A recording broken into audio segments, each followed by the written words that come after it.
Hey, I'm Rutledge. Hey, I'm Connor. And we're Friendstream Sports. We're real friends who talk about real sports in real time on a real show with real people and real different ways to bring in the intro today. Connor, how are you this evening? Rutledge, if I was doing any better, I don't know what I would do with myself. We don't just talk about sports. We really talk about anything we want to. Don't you agree?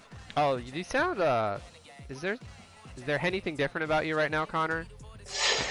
You know, I do have, for our fans out there, I did invest in some tech. I have a new headset that I'm trying out tonight, and definitely excited about that. Investing in the show, investing in our friendship, investing in Friendstream Sports, Rutledge, and definitely excited for this evening as we have a lot to talk about. We have a ton of stuff to talk about, so it's go time. Before we talk about that, our New Year's resolution to ourselves is to be better at reviewing our picks. So last week, I took Chiefs, Saints, Bills, Packers. Connor went Browns, Bucks, Ravens, Packers. And as the games goes, I went 3 for 4. Connor, you pulled out a 2 for 4, right? No. A 2 for 4 performance. 2 for 4 performance. Gives you the win. So I got the win last week. I'm pretty hyped about it.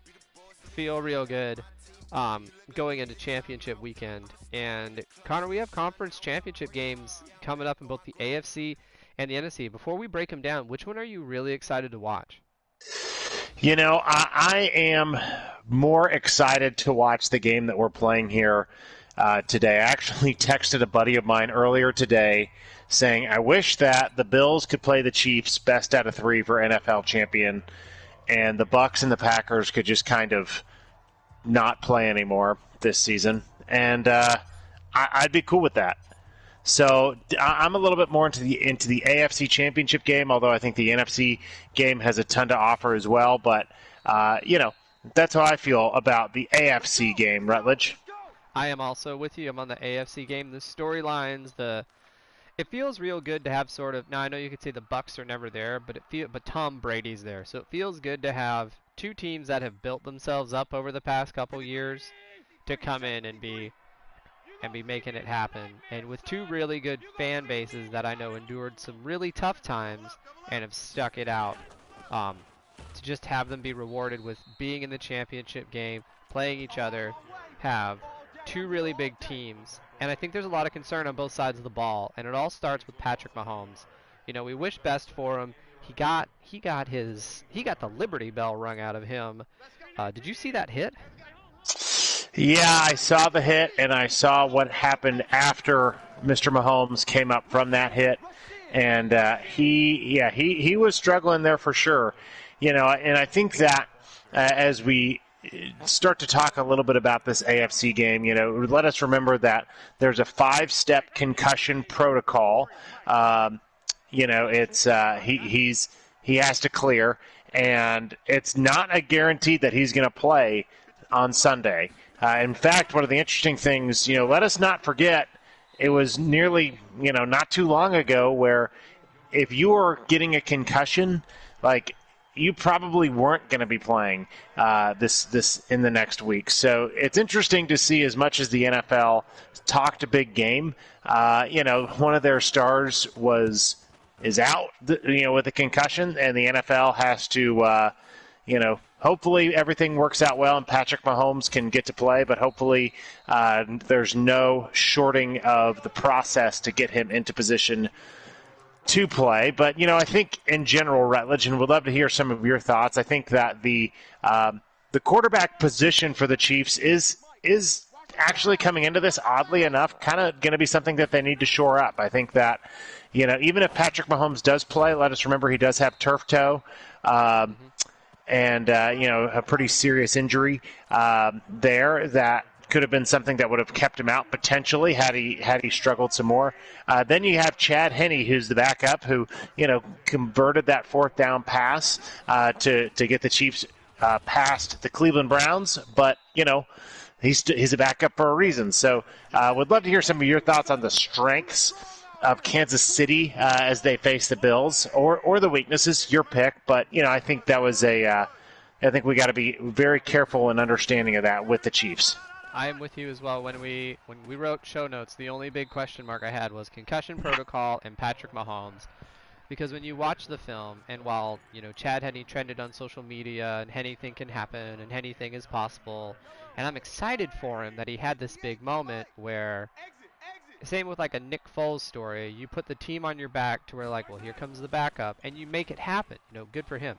However, when you watch the film, there's the one interception where Chad Henne, and he looked like he came out, and it looked like a coach said to him, Matt Kafka probably, my favorite NFL coach, said to him, all right, Henne, be loose out there. Go be loose. And he was kind of flinging the ball with this loose, I'm going to not be in my head, take it easy approach. But then there was that one where he just flung the ball in the middle of the end zone and threw a pick. And I went, oh, yeah, Chad Henne's playing. And my favorite movie to talk about when teams are exposed is in Iron Man 2. And the phrase that Vanko says is, if you make God bleed, the sharks will come because there's blood in the water. Chad Henne, as great as the Chiefs are, make the Chiefs look like a human football team. Without Chad Henne, they said a stat on the broadcast that they were on pace to do 600 yards of offense, and they were going to just wipe the floor with Cleveland. Now, Cleveland just showed their youth with that they weren't able to take the Chad Henne situation and make it happen. But kudos to Cleveland. They have really made some strides this year when they're always a question mark. But they're going to have to, Andy Reid and his staff is really going to have to make sure the game plan is solid and Henne can really work out of the pocket and use all these weapons that they have. But it's different when Patrick Mahomes is pulling the thread versus Chad Henne. And it'll be and with that, Rutledge, I think the other piece to consider, because of so many questions surrounding the quarterback position, obviously the Chiefs are loaded with talent, but they do have a player by the name of Tyreek Hill who has already gashed me a few times today on Madden, that needs to not just have a big game, but I think Tyreek Hill is going to tell us a little bit about what the Chiefs are thinking, right? Because Tyreek Hill can play in the running back position. He can catch balls out of the backfield or play more of a receiver-type role. So it'd be interesting to see what the Chiefs do with Tyreek Hill, just to see how they're trying to either protect the quarterback position or just letting the quarterback sling it.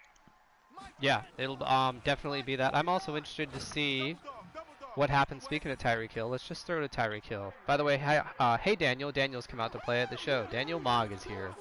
He wants me to DJ start Mogg. Chad Henne. I will always start Patrick Mahomes, Daniel. I'm sorry. The one other factor with Tyreek Hill, with Kelsey, with anyone on the Bills or the Chiefs, what is the Bills' defense going to do to them, Connor? Because they neutralized Lamar Jackson. Now, of course, hope Lamar Jackson gets better. And the Buffalo fan base donated a lot to his charity because he got his bell rung during the game. But the Bills' defense, as all the hype and everything Lamar Jackson has, the Bills' defense sort of knocked that down. They made him throw the ball, they neutralized the run game, and they made the Ravens become undimensional. So, yes, Tyreek Hill has to have a big game, but they have to navigate a good Bills defense. How do you feel about that Bills defense going in? It's interesting that you bring up the run game, and I could very well see that being an issue. As let us remember that the Chiefs ran the ball, I believe, 46 times for 245 yards in their first matchup. The running game was definitely the story of the game against the Bills. So, I think that very well could be the issue, as my tackle decided to not block the defensive end there. Definitely appreciate that good blocking. Kansas City has a ton of weapons, and it's not necessarily pick your poison, but I think it's going to be a lot of, that the D coordinator for Buffalo is going to have to really have a good game in calling defense there and try to predict a little bit of what the Chiefs are going to try to do. I am with you on that. It's gonna be so much fun. But we're lucky that not only do we get this amazing game this weekend, we also get the NFC game of the Bucks versus the Packers. And it all starts with Drew Brees, who threw 3 interceptions, and I hurt for him that he did that.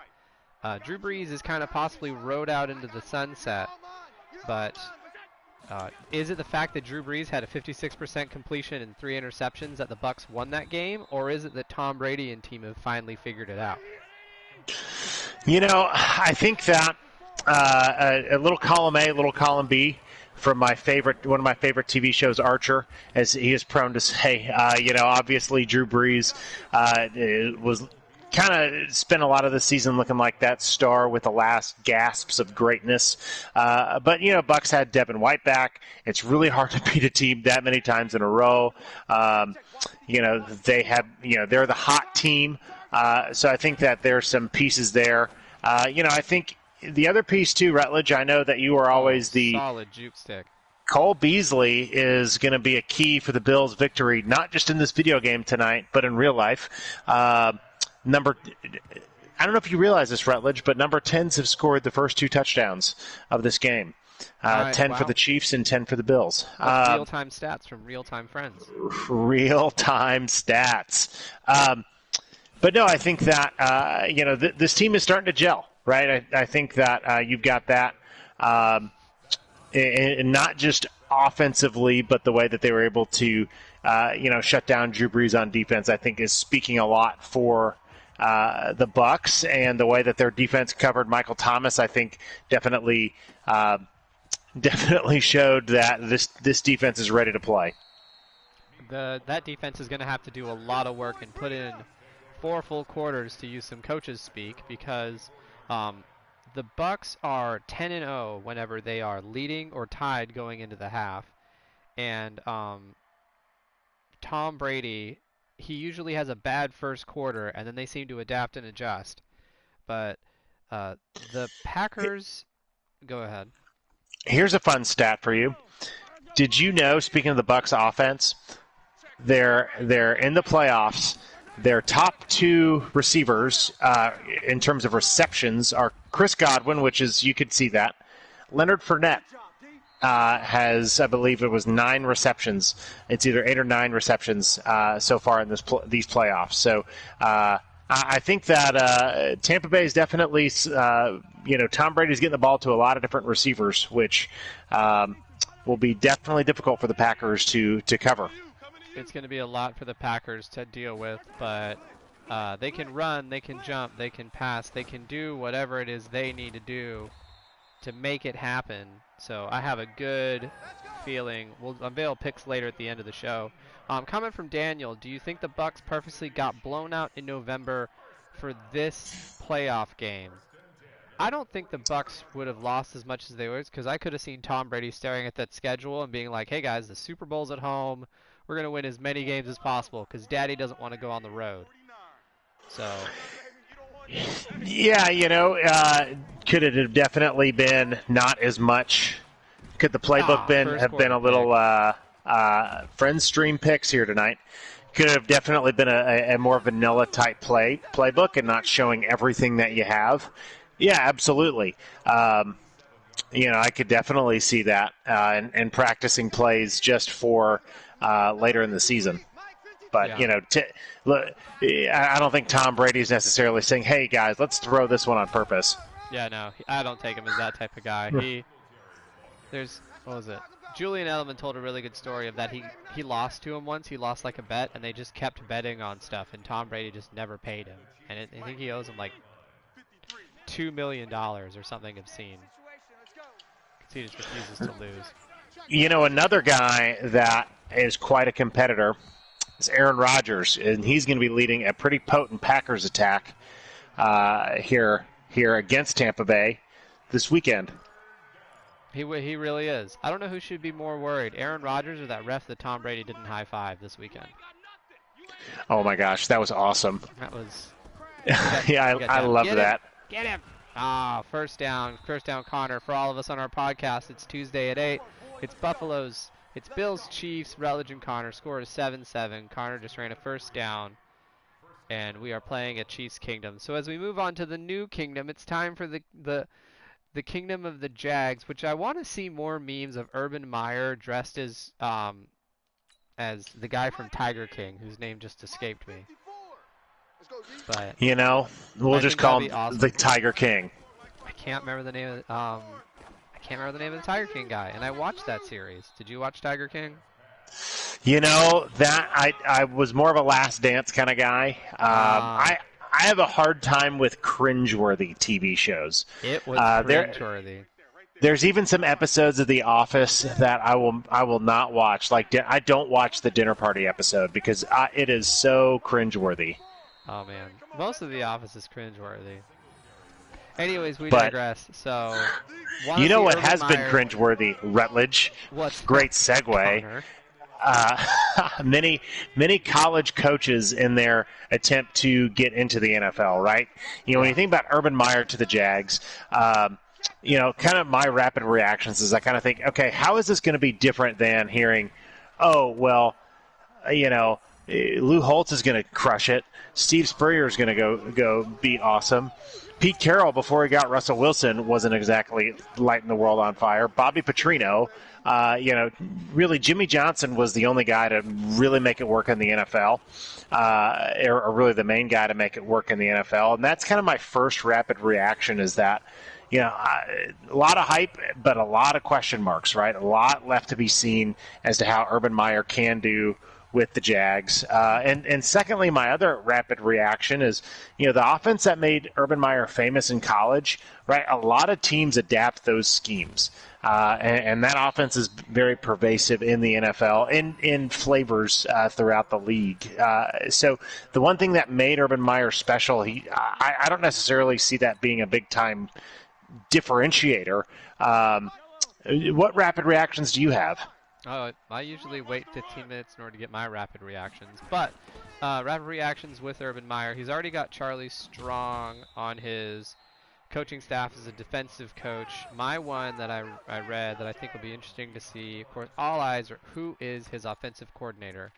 And I think the person he needs to go out there and get is former Los Angeles Chargers offensive coach Pep Hamilton. Pep Hamilton was the QB's coach. I love my quarterbacks coaches for Justin Herbert. And we here at French Stream Sports love Justin Herbert. We think he's going to be If Justin Herbert could get on this show, we'd be fans of that. Justin Herbert, if you're listening, come play Madden. We'll even let you be yourself. We'll even buy the new Madden so you can be yourself. Yeah, that's true. We will make that. I will put that on the air. We will make that financial commitment for Justin Herbert to play with us. We won't pay you. We'll play for Madden with you in it. But as we go, I think that he could help kind of line up with what Meyer's doing philosophically and help Meyer have a successful team because he's going to need to do something that helps him sort of get it done. You are just destroying me with the blitz right now. So good sacks. A lot of good sacks. Good sacks and good takes. Friend Stream Sports. So you like I've always liked Pep Hamilton all the way back to his Stanford days. I like Pep Hamilton. I like that Meyer is saying the word staff a lot. That's where his head's at. I don't know. It'll be interesting to see what he does with kind of the roster pieces that he has. There's not a lot of talent there. Of course, they do have, unlike everyone else you were talking about, they do have a lot of cap space. They do have a lot of draft stock. They do have Trevor Lawrence sitting out there if they want him, who can kind of bring in his brand. I want to see, the one question mark I have for Urban Meyer is, does his brand and who he is, does that motivate vet players? Someone that's been in there, because Meyer's going to be very demanding. Someone's going to be on a roster. Maybe they have a year left on their contract. They come join. How does he handle bringing in guys that are really coming to win? Everyone plays to win, but how does he handle the ones that are really committed and don't get called out in a press conference like J.J. Watt? So I want to see how that brand of coaching translates over to the NFL because I think he's a good planner. I think he'll come up with a game plan. Their first year, they're going to look mediocre because of what they have. But outside of that, all power to him. What do you think is going to be the reaction to his culture? Yeah, I think to generate the culture that he needs, first, it's not just that he's going to have to draft well, which is going to be in his favor. Um, because he's so close and has recruited so many of the guys that are going to be coming out and high draft picks and has coached against them. But also, also you hit the nail on the head with cap space. They are $70 million under the cap. That was the stat that I read earlier today. And, that is what they should do is they should try to take the average median age of their roster, however old that is, and just try to do what they can to make that younger, right? Try to get guys as fresh out of college as possible because Urban Meyer still could have some of that cachet factor and maybe could help him a little bit with that transition from being that college coach with that more authoritarian type style. Into an NFL coach who has to be a little bit more relatable with the players.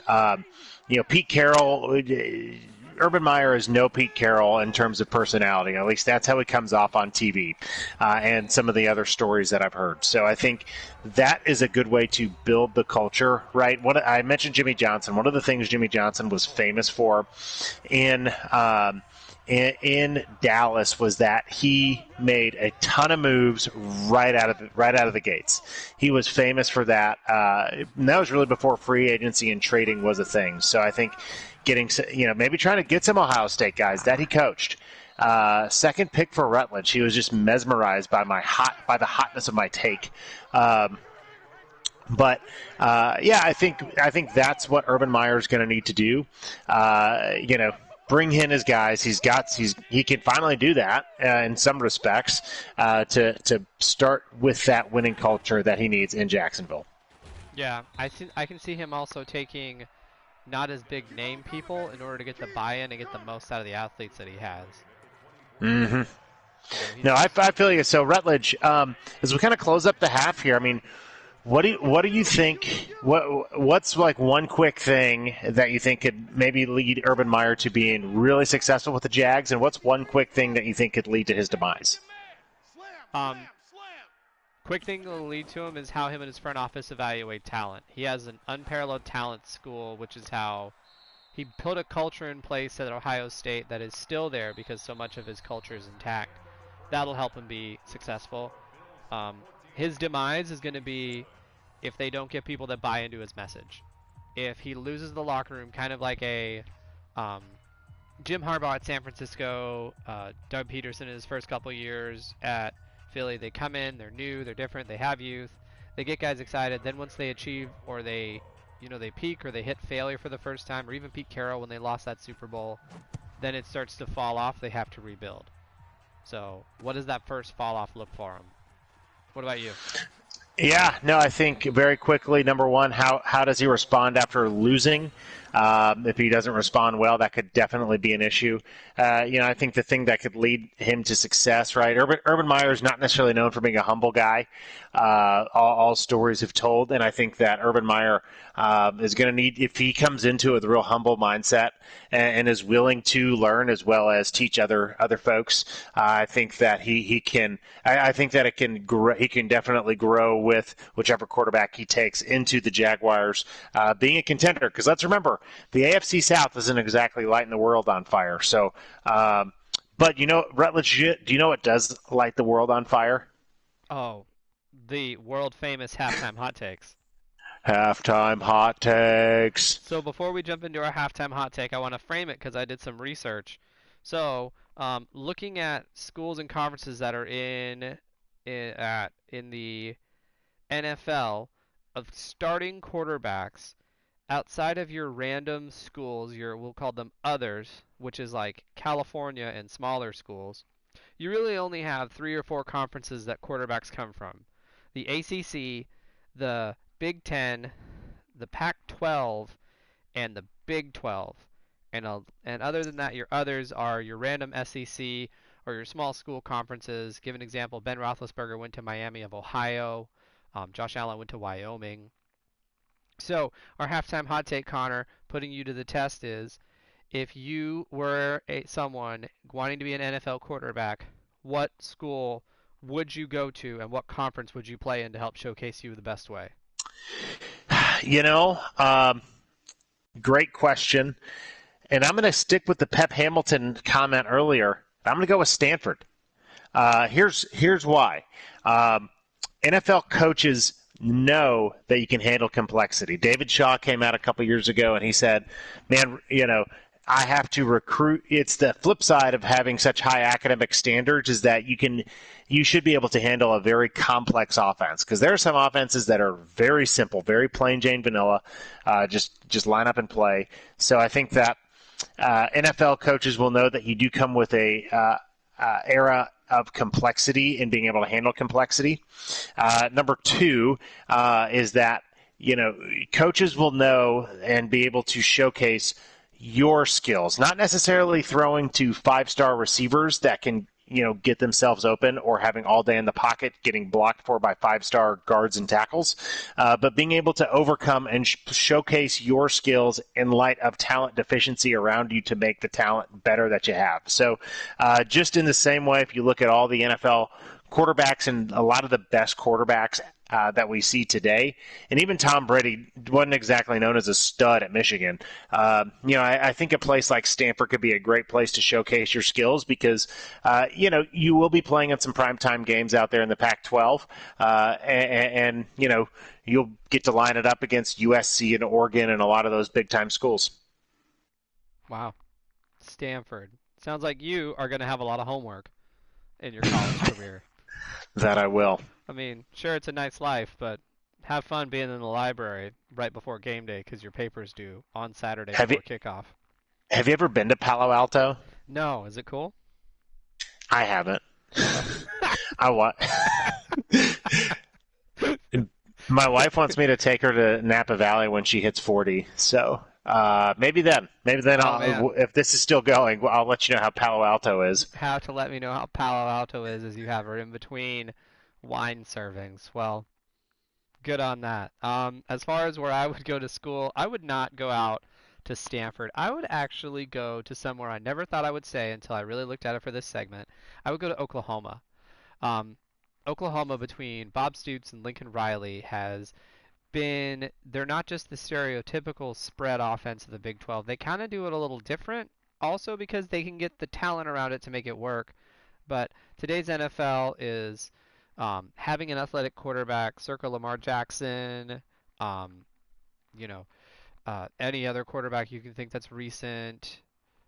You have both recent Oklahoma quarterbacks have been successful in the NFL. Even Sam Bradford wasn't horrible when he came out and transitioned, and they put him into a different system. So you get to play in a system that kind of showcases your athleticism, showcases your arm. You have talent, so you get used to being around talent.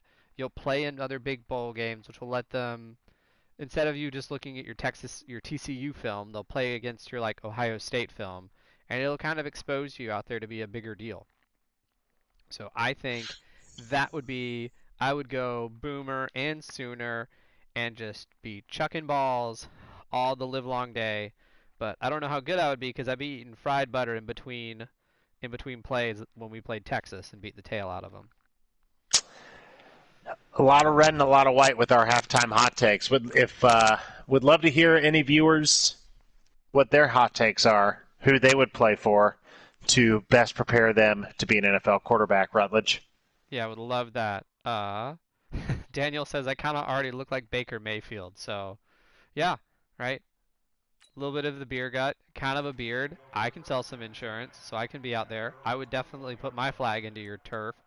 I can be kind of like Whoa, that means two things. Wow, we're talking about crimson and turf here on Halftime Hot Takes. It's getting spicy.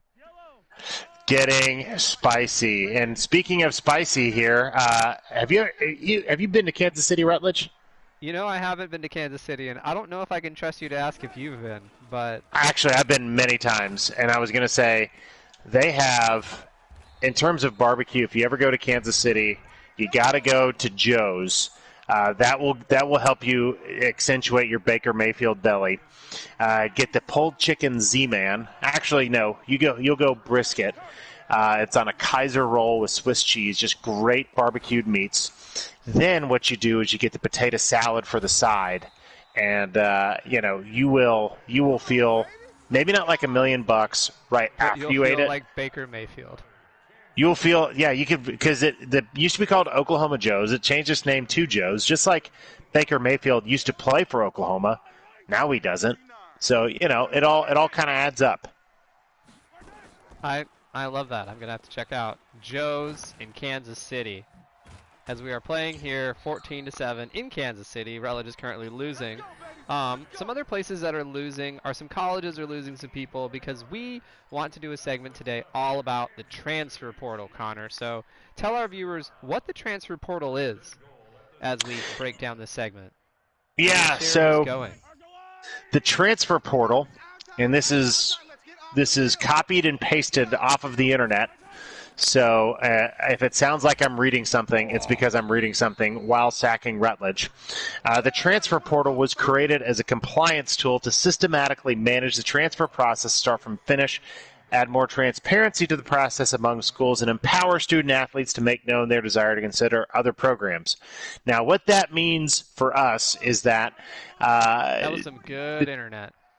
Yes, the transfer portal is it's a piece for you to make known where you want to transfer to, and that is incredibly important this year because due to COVID, you have another year of eligibility. So fifth-year seniors can be sixth-year seniors, so on and so forth. So the transfer portal is, when you're reading about the transfer portal, it is just the tool in which you can see who has entered into that transfer portal to go switch teams like our boy Trey Sermon did this year from Oklahoma to Ohio State.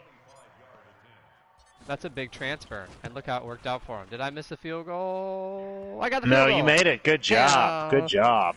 There we go. So there's a lot of moves. I want to talk about some transfers that I saw. Of course, here in the one that we've already mentioned is Mackenzie Milton is moving over from UCF to Florida State. So, Connor, refresh the viewers our take of Mackenzie Milton making that move.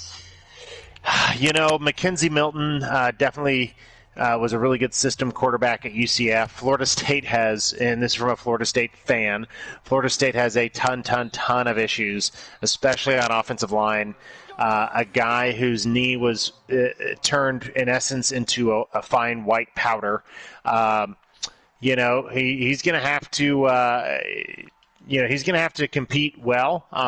Florida State did have Jordan Travis play decent towards the end of the season. And we haven't seen Mackenzie Milton play in a couple years. So he's going to have to show that he can handle everything that's going on with his knee in order to see if he can compete for the Noles this next season. That's going to be big on him to kind of make those types of moves. So we wish him the best and wish him well. We have 5 viewers tonight, by the way. Shout out to everyone that's come out to see us. We appreciate it. Someone else I want to knock on that is transferring is Charleston Rambo is moving from Oklahoma to Miami. And this is going to be big because Tyreek King is still going to be in Miami next year, but Charleston Rambo did 55.5 yards per catch while playing for the Sooners. And if we remember their most recent game, Oklahoma looked really good against Florida, and Miami needs a little bit more depth in order to sort of really make a big move in the ACC. So I'm excited to see how that transfer makes to adding to their receiver depth because Miami they've recruited well, but they haven't been they haven't been the U in a long time, but they just don't seem to get the depth as they used to. Part of it, I'm sure, is their academic standard. Part of it, I'm sure, is other programs rising. So, did you see that? My player just died. Yes. He got knocked out. See what I did there? Yeah, that was, wow. We're going to watch this again in between. Like he just, I don't even know what happened. When I post this to YouTube, I might just post this play to YouTube and write how to get knocked out. How to get knocked out. Anything can happen. Subtitle. What about another transfer, Connor? Daniel has a question for us later, but what about another transfer? Ty Chandler with had 2,000 yards 2,000 yards rushing, or pardon me, 2,000 yards went from University of Texas to North Carolina. I don't know a ton about Ty Chandler. If you're getting 2,000 yards, you got to be pretty good. But Rutledge, would love to hear some of your takes. I think Ty Chandler went to Tennessee, not Texas. Ah, so it's 2,000 sorry. SEC yards this year, which is very impressive considering Jeremy Pruitt is gone, so he saw the world on fire. Ty Chandler's making a big move. That's huge addition to have for Mac Brown's University of North Carolina Tar Heels. 2,000 SEC yards. That's like when Chris Carter would talk about the LeBron James titles, like, one title here was really worth 2 titles. So how much do you weight an SEC yard versus an ACC yard? Is it like 1.2? What's the math on that? It's like a double exchange, right? So I think one rushing yard in the SEC is at least 2 in the ACC. Whoa. It's 10 rushing yards in in the Big Ten. So the conversion rate's pretty high for him. So I think Mac Brown has found himself a good running back who will add to his stable. And it's just cool to see someone try to make big moves going over to be a North Carolina football player. So that's big on him. And finally, we've got Ryder Anderson, another bigger name player, going from Ole Miss to Indiana. Had 42 tackles and 7 tackles for loss. Bolster that defense for Indiana. Tom Allen, although the Indiana offense lit it up, is actually known as a defensive coach, and that's how he did come up through the ranks. So we'll see if this move like this can help get Indiana over the hump into the next level of the Big Ten. Yeah, it's definitely in the Big Ten. It's shown that you have to be physical in order to sort of you have to beat Ohio State, and you have to just out physical Ohio State because they're going to out everything else you. So Connor, how important is this? It's a segment portal, but as far as it goes, we're talking about it, but the world doesn't seem to talk about it. What do you think truly about the transfer portal? I think that kind of the best analogy I can come up with, Rutledge, is that the transfer portals could be used to add meat to your sandwich. I'm not coming at it from the Dave Clawson perspective where he calls it the transfer toilet, as you have lesser players just moving around. But I think that it could take a good unit, linebackers, defensive backs, offensive line, and make it better due to depth, and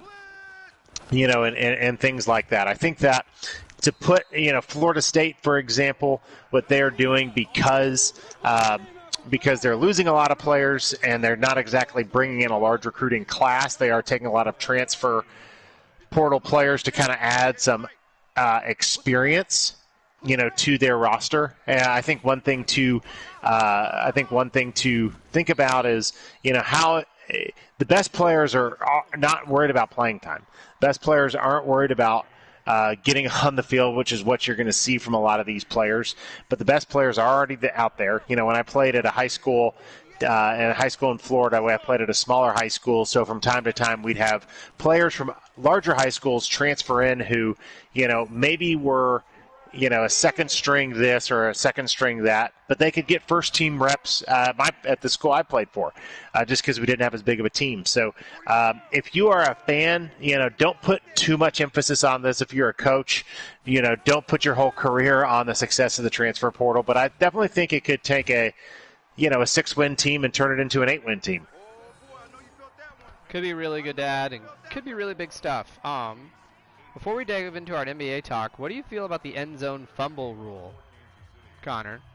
It's a question from Daniel. So the end zone fumble rule, if memory serves me right, would be came up this weekend. Pardon me? I think someone fumbled out of the end zone this weekend. We look horrible on this unprompted. Someone fumbled out of the end zone this weekend, turned the ball over. Isn't it? You fumble out of the back of the end zone, it becomes a touchback. The other team gets the ball. Yeah, that's fine. Yeah. All right. Don't fumble the ball. Don't fumble the ball. That's true. I'm actually with Connor in that. Doesn't matter how controversial a rule is. If you have to crutch on how controversial a rule is, there's so many other things you could have done. You had 60 minutes. There, that's a hot take from French Stream Sports. Get on the ground, Josh Allen. All right, basketball time. We are We are here, so we're starting a new segment which doesn't have a name yet. So if you want to name our segment, name our segment. Email us at friendstreamsports@gmail.com. Call your email, learn how to name your segments. We're going to kind of Connor and I are going to look at the NBA schedule from Sunday all the way to Saturday. We're going to look at one team who's got some spicy games coming through that week and break down. No, Oh, not Noxing oh. again. Are you Noxing on the door? Hey, Rutledge. Ah, Do you know what we should rename Tuesday? what? Noxing Day. Noxing Day. That is a wow. Noxing Day is a Canadian holiday, and Buffalo is the closest team to one of the closer teams to Canada. And here comes the extra point with Steven Hauschka. I just got a 2-point conversion to make this thing within 3, and now it's back up to 10. Former Seattle Seahawks Steven Hauschka. He is, you know. But now they have Tyler Bass, former Georgia Southern Eagle at Buffalo. Beautiful. So, who is your basketball team that you want to talk about this week, Connor? Who are you kind of looking at their schedule, want to break down, see how they're going to do through the stretch of their week? Who do you have? You know, the Milwaukee Bucks. I think Milwaukee Bucks, they had a big game last night against the Nets. They've got a few big games coming up, which we're going to, which I think we can chat about. But Rutledge, take me through some of your thoughts on the Bucks. Their game last night against the Nets. Remember, they played the Lakers. They play the Lakers, the Wizards, and the Heat coming up. So let's talk some. We talk some Tampa Bay Bucks. Let's talk some Milwaukee Bucks. So Milwaukee last night was less than 50% from the floor, and they have less than 30% from three from the arc. They only lost by a point or two to the Nets, so they stuck in there and hung in them. But the Nets don't have Kyrie. There was a big, interesting conversation on live afterwards with Shaq and the gang, breaking down what the Nets are going to be like when Kyrie comes in. But James Harden seems to be sort of gelling well. Milwaukee's trying to have their big three sort of work, but it's still very much Giannis's show, and I worry about them in big games without their shooting. They still can hang in there, though, which is why they were going into that game. They were first in the East, so they're not an Orlando. Orlando, of course, has a lot of injuries, or a team or like a Philly, where you're saying, hey, where's the question marks? What are the pieces? They have the pieces and they're still adjusting, so to watch them get coached down the stretch will be really cool. But if it was a 7-game series last night, I think if that was game 1, Milwaukee would probably bounce back, and they could probably keep that series against the Nets in 7. I don't know if they would win it in 7, though. So that's my thought on last night's game against the Nets for the Bucks. Yeah, it's interesting that final sequence, which has been looked at over and over and over again. Obviously, Chris Middleton gets paid millions of dollars to play basketball, and I get paid $0 to talk about basketball. But Giannis had a lot of open looks, including there at the very end to tie the game, send it into overtime, and Chris Middleton went for the win. I don't know if he didn't see Giannis. Don't know if he thought, he was maybe hearing a little too much about, is he a good number 2? Is he a good Robin to Giannis's Batman? But he took that shot, even though there was a streaking Giannis headed to the hoop. At the end of the day, the Bucks are still statistically tied for first with Boston. But they could have had that one, that's for sure. What do you think about their schedule coming up, Rutledge? So their schedule coming up for everyone, they have the Lakers, then they have the Wizards, and then they have the Hawks. And the next 3, I can actually see them going 2 for 3 with their wins against the Wizards and their wins being against, that is not a pick. That's my 3rd pick of the night. Anyways, my wins, the wins for them are going to be against the Wizards, and the wins are going to be against the Hawks. I see that they put a lot on the line last night, and they got to coach it up a little bit, but I think to go from Nets to Lakers is kind of brutal on the scheduling side. So I see them not as recovering as quickly. Luckily, the Lakers are at home, so they don't have to, their next 3 games are all actually at home. They don't have to leave Milwaukee and travel. They just get to stay in Pfizer Forum, but LeBron... And eat cheese curds. And eat cheese curds. Maybe that's their and pregame drink meal. spotted cow. Yeah, I can see Giannis just pounding back the cheese curds and the spotted cow. But you know, like with some falafel on the side or something, because it's Greek. Well, yeah, he'll have baklava for dessert. Is falafel Greek, or was that bad? Did I misspeak on that? You know, I'm sure whether it's Greek or not, falafel is enjoyed by all kinds of folks. It's really not awful. No, it is not. And you know what also is not? You know what is also not awful, Rutledge? What's that? Is some of the way that the Bucks are playing right now. I know they lost last night, but let us not forget. Just looking in throughout the whole season, not just last night, they have the number 2 scoring offense. They're number 2 in point differential, which means that they're winning by a lot. Not only that, they did have a rough night 3-point shooting last night, but they are number 2 in 3-point percentage in the league. And then they're number 5 in field goal percentage. And here's where I think it's big time, is that they're number 5 in rebounding. So the shots that they miss, they do a good job of picking up those shots to, get another run or make a team pay for missing their shots. So, I think that the Bucks, it's going to be an exciting week for sure. The game against the Lakers is going to be telling, and we've got a lot of good NBA action coming up. We do, we really do. It'll be good to see. We'll break down next week and see how we thought of Milwaukee for the week. I have them going 2 out of 3 over their next 3 or I have them winning 2 and losing 1 over the next 3 games. What do you have, Connor? Rutledge, that segues us into our picks, does it not? Yep.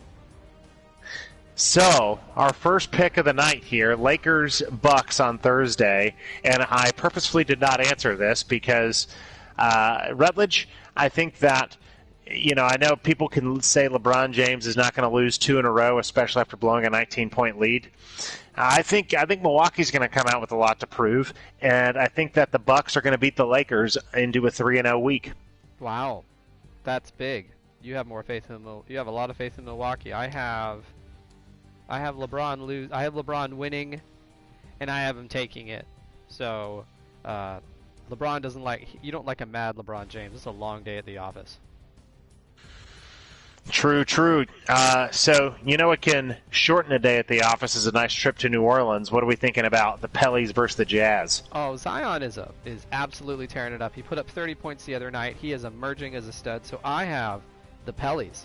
What do you have? Sticking with the Pellies, the Fighting Stan Van Gundy's. Beautiful. So now let's transition to the big games. Oh yeah, championship week time. Bills, Chiefs. While I didn't represent them well, I am going Chiefs. I think Chiefs Kingdom's going to figure it out. They don't get here without a reason. With or without Patrick Mahomes, I'm going Chiefs. You know what the favorite letter of the alphabet is for me? Is it C for Chiefs? We've got Bourne, Boykin. We've got all kinds of great words that start with B, and another great word that starts with B is the Buffalo Bills. Calling the upset. I missed on the upset last week. Calling the upset. The Buffalo Bills of Western New York are going to be representing the AFC in the Super Bowl. Wow. That leads us to one last game before we go, and that is our Packers versus Tampa Bay Buccaneers. I am going Green Bay Packers. Circumvent all the way around. Go, Pack, go. My preseason bust in Green Bay versus my preseason must in Tampa Bay. I get a chance to make this at least a little bit right. I'm picking Tampa Bay, should I say. That's beautiful. For the win. There you go. And for that, that's our show tonight. I am Rutledge. And I'm Connor. Have a good night. See ya.